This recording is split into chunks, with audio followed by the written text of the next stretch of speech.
네, 안녕하세요. 오늘은 가사 분담, 육아에 대해서 말씀을 드리려고요. 과연 누가 더 분담을 많이 해야 되고 뭐 이런 문제, 말들이 많은데 논란을 종결시킬 수 있도록 굉장히 합리적이고 당연한 그런 논리를 제시하려고 합니다. 자, 결론부터 말씀드리면 가사 분담, 육아 분담은 반반입니다. 무조건 반반. 이렇게 얘기하면 일을 하지 않는 주부와 일을 하는 남편 입장에 대해서 서로 역할 분담에 대해서 분분할 수 있는데, 자, 첫째, 맞벌이 부부다. 그러면 너무 당연하게 그냥 가사 분담하면 되죠.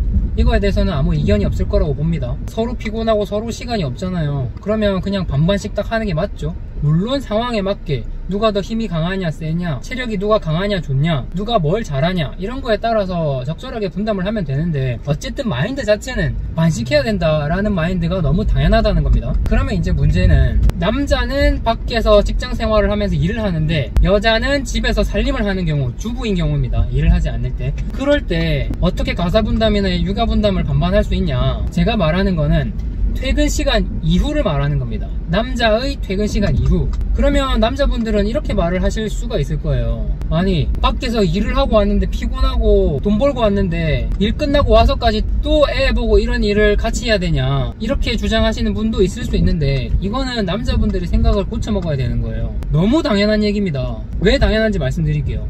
남자가 밖에서 열심히 일을 하고 돈을 버는 동안 여자는 집에서 그냥 노는 게 아니죠. 아이가 없는 경우는 그나마 조금 뭐 다를 수도 있는데, 애가 있을 때는 24시간 내내 마크를 해야 돼요. 애가 입에 뭘 넣는지, 자지러지는지, 넘어지는지, 똥을 싸는지 다 확인을 해야 된다고요. 한시도 눈을 뗄 수 없죠. 그리고 가사 분담이라는 것 자체가 몇 년 전에도 돈으로 책정했을 때 한 달 내내 측정하면 350만원 정도의 근로수당 가치가 있다, 이렇게 나온 기사들이 있었어요. 그게 몇 년 전이니까 지금은 더 올랐을 수 있겠죠, 물가 상승률 생각하면. 그러면 남편이 돈을 많이 벌든 적게 벌든 어쨌든 집에서 주부가 하는 가사일, 그거 자체가 일반적인 보통의 직장만큼이나 굉장히 힘들고 중요한 가치를 지닌다 라고 인정을 받는다는 거잖아요. 그러면 누구나 할 수 있는 일이든 말든 한 명분의 역할을 제대로 해내고 있다는 거예요. 아니, 한 명이 나가서 일을 하니까 집안일도 필요하고 애를 보는 사람도 필요하고 하니까 다른 한 명이 그 주부의 역할을 하고 있단 말이에요. 그러면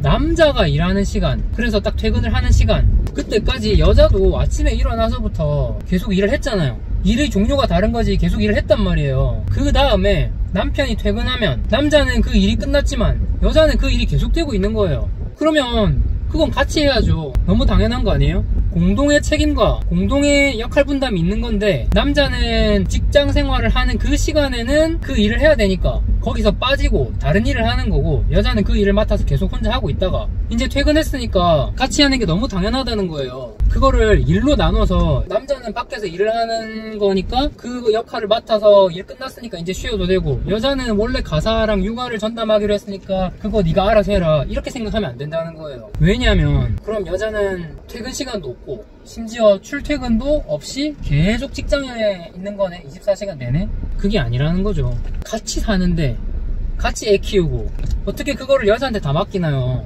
그럼 반대로 여자가 나가서 일하고 혼자 애 보고 가사 일 하라 그러면 그것도 할 거예요? 그거 서로 아마 원치 않을 수도 있겠지만 어쨌든 해보면 굉장히 힘든 일이라는 거죠. 그러니까 이 부분은 남자분들이 생각을 고쳐 먹어야 된다. 여자는 일이 끝이 안 나요. 집안 청소해놓고 애 밥 먹이고 돌아서면 똥 싸. 그것도 치우고 나면 이제 또 밥 먹일 시간 돼. 그러고 나면 또 애가 갑자기 뭐 어디가 아프고 열나고 이유 없이 그래가지고 병원에 그 힘든데 애 들쳐업고 쫓아가면 대기 번호 또 소아과에 애 얼마나 많아요. 그거 받아가지고 한참 기다리다가 애 겨우 달래고 진정시키고 우는 애 달래가지고 한숨 재우고 나면 나도 이제 커피 한잔 마실까 좀 쉴까 하면은 애가 또 일어나서 빽빽대고 울지. 밥 줘야 되지, 귀저귀 갈아줘야 되지. 일이 끝이 안 난다고요. 그러니까 내가 일하고 왔다고 해서 난 내 일 할 거 끝냈으니까 가사 일은 전부 다 네가 알아서 해라, 이게 아니라는 거죠. 남자가 퇴근하는 시간에 여자는 퇴근 못하고 계속 하고 있잖아요. 그건 절대 공평한 게 아닐 뿐더러 남이 아니라 부부인데 내가 귀찮다고 해서 회피하고 책임 전가하고 그러면 안 된다는 거죠. 그 부분은 반드시 남자들이 생각을 고쳐 먹어야 되고, 그럼 여자들은 아무 문제가 없느냐? 여자분들이 생각을 고쳐 먹어야 되는 부분은 이게 있습니다. 집에서 분명히 애 보고 가사일 하는 거 힘들고 스트레스 받는 거 맞아요. 근데 그렇다고 해서 일하고 들어온 남편한테 바로 막 신경질 내면서 이 집안일하고 애 보는 게 얼마나 힘든 줄 아냐?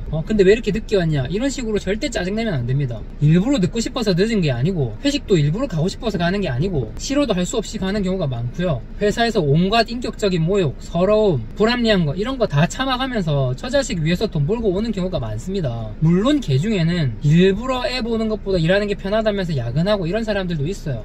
그런 사람들은 잘못된 거고 생각 고쳐 먹어야 되고, 집에서 와이프가 애 보고 하느라 고생하는데 빨리 들어가서 또 서로 으쌰으쌰해서 시너지 내면서 1+1이 2가 아니라 3, 4가 될 수 있도록 그렇게 노력을 해야겠죠. 그런데 많은 가장들이, 일하는 남편들이 나름대로 직장에서 고생하는 거, 스트레스 받는 거 이런 거 다 감수하면서 티 안 내고 집에 와서 그래도 또 웃는 얼굴로 처자식 보고 싶은 건데, 거기다 대고 왜 늦게 왔냐, 혹은 뭐 이유 없는 짜증, 들어오자마자 음식물 쓰레기나 빨리 버리고 오라면서 그런 핀잔을 줄 필요가 없다는 거죠. 내가 빨리 맛있는 거 해줄 테니까 요거만 좀 버리고 오면 안 되겠냐, 손발만 씻고 애 대충만 좀 봐주고 있어라, 내가 빨리 국 데피고 맛있는 거 해줄게. 이런 식으로 서로 시너지가 나야죠. 각자 일해서 받은 스트레스, 육아하느라 받은 스트레스, 이거를 상대방한테 풀면 안 된다는 거죠. 그래서 결론, 가사 분담, 육아, 퇴근 후에는 반반하는 게 맞다, 주말에는 반반하는 게 맞다, 이렇게 말하면은 무조건 남자가 손해보는 것처럼 생각할 수도 있는데, 집에서 애 보는 여자도 굉장히 힘들고 밖에 나가서 일하는 남자도 굉장히 피곤하고 스트레스 많이 받는다. 서로 배려하면서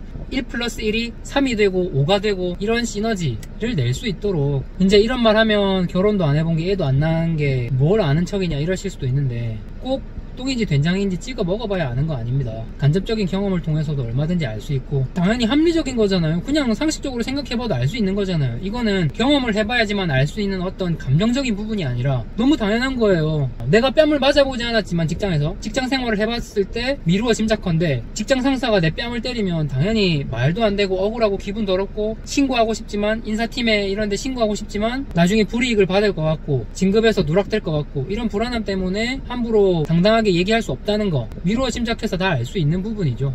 그런 것처럼, 그래서 서로 합리적으로 순리대로 생각을 해보자, 이런 취지에서 말씀을 드렸습니다. 뭐 여성분들한테 불리한 얘기하면 여성분들이 불만을 가지고 뭐 구독을 취소하시기도 하고, 또 남자분들한테 반대로 불리한 걸 얘기하면 또 그렇기도 한데, 저는 제가 남자라고 어느 한쪽 편을 드는 게 아니라 항상 본질을 생각해보고 합당하게 합리적인 선에서, 이건 나한테 불리하지만 이게 맞는 것 같다, 이건 나한테 유리하더라도 이건 아닌 것 같다, 이렇게 뭐가 맞는지 이치에 맞는 방향으로 생각을 하고 또 그렇게 실천하려고 노력했으면 좋겠습니다.